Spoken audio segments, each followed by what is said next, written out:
Welcome to The Explainer. Today, we are getting into a question that, seriously, can shape your financial life for years, even decades, and that is, how much house can you actually afford, without giving up everything else you love to do? Right. Let's just jump straight in. The whole point of buying a home is to build a better life, not to fall into a financial trap. We're talking about avoiding that dreaded feeling of being house poor, where you've got this beautiful house, but you're so strapped for cash you can't afford to, live. For a long time, there was this one go-to rule for figuring this all out. It was considered the gold standard, a kind of time-tested formula for buying a home responsibly. You've probably heard of it. It's called the 28-36 rule. So what is this rule exactly? It's actually pretty straightforward. The 28 part means all your housing costs, and that's the whole shebang. Mortgage, taxes, insurance shouldn't be more than 28% of your gross monthly income. That's your income before taxes. Then there's the 36. That's your absolute debt limit. So you add up your new house payment, your car loan, student debt, whatever, and it all needs to stay under 36% of your income. It's basically a financial guardrail, right? Designed to keep you in a safe lane. Okay, let's make this real. Say you earn $6,000 a month before taxes come out. Using the rule, you'd multiply that by 0.28, and boom, your max housing cost should be about $1,680. For your total debt, that caps out around $2,160. See how it gives you some hard and fast numbers to work with? It feels pretty clear. And this quote from Thomas Blackburn absolutely nails a critical point. A bank might tell you that you're approved for a huge loan, but you have to remember, their calculation is about their risk, not your comfort. Their number is the absolute ceiling they think you can handle without defaulting on the loan. That's a world away from a number that lets you still save for retirement, go on vacation, and, actually enjoy your life. But, and this is a big but, does this old rule even work anymore? I mean, in today's housing market, which is frankly just wild, with prices and interest rates totally outpacing how much people are earning, for a lot of us, that rule is starting to look impossible. Let's get into the harsh reality of it. Okay, prepare yourself for this number. Right now, to afford a median-priced home in the U.S., the average person has to spend nearly 42% of their income. Let me say that again, 42%. That's not just creeping over the recommended 28%, that is a massive jump into what most experts would call a financial danger zone. And if you think that's bad, look what happens when we zoom in on major cities. It gets, kind of insane. In Los Angeles, you're looking at over 77% of the median income just to cover housing. San Francisco's right there with it. These numbers, they aren't just high, they show a complete breakdown of what we traditionally thought of as affordable. And this chart just highlights how different things are depending on where you live.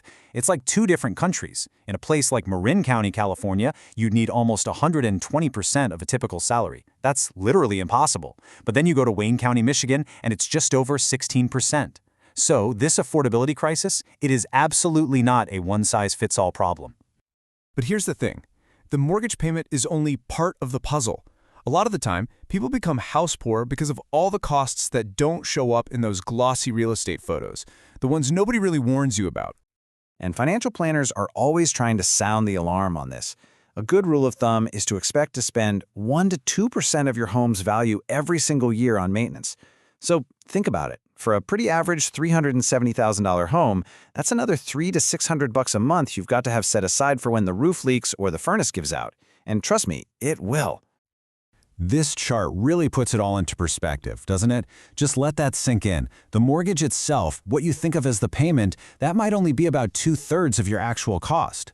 A huge chunk, over 1/3 in this case, gets eaten up by property taxes, insurance, and those maintenance costs we just talked about. And this doesn't even include things like HOA fees, which can easily pile on hundreds more every month. And the really scary part? These hidden costs aren't set in stone. They climb. Homeowners insurance costs have skyrocketed over 31% in just a few years. Property taxes almost always go up as your home value rises.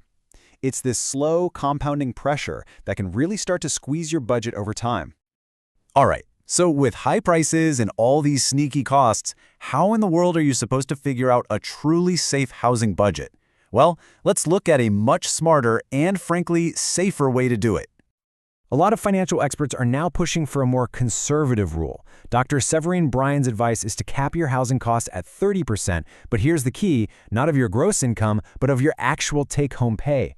That one little change gives you so much more breathing room for all of life's other expenses. Okay, so this is the crucial shift in thinking. The old rule, the 28% one, was based on your gross income, your salary before a single penny is taken out for taxes. The new, safer rule is based on your take-home pay, the actual cash that hits your bank account every month. It's just a much more realistic number to use when you're making the biggest purchase of your life, right? And this isn't just a theory. The data is showing us why this matters so much. We're seeing a really worrying spike in late-stage mortgage delinquencies.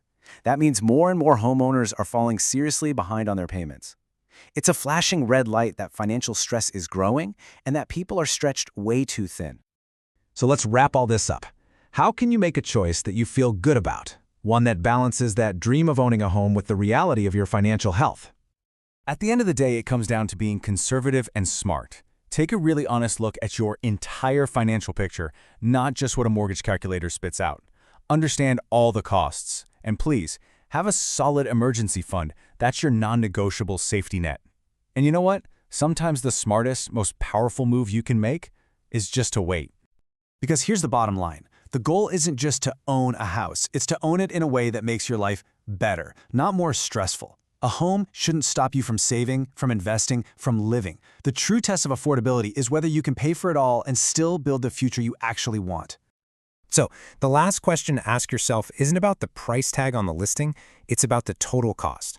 The cost to your lifestyle, your peace of mind, and your financial freedom. What are you truly willing to pay for that dream?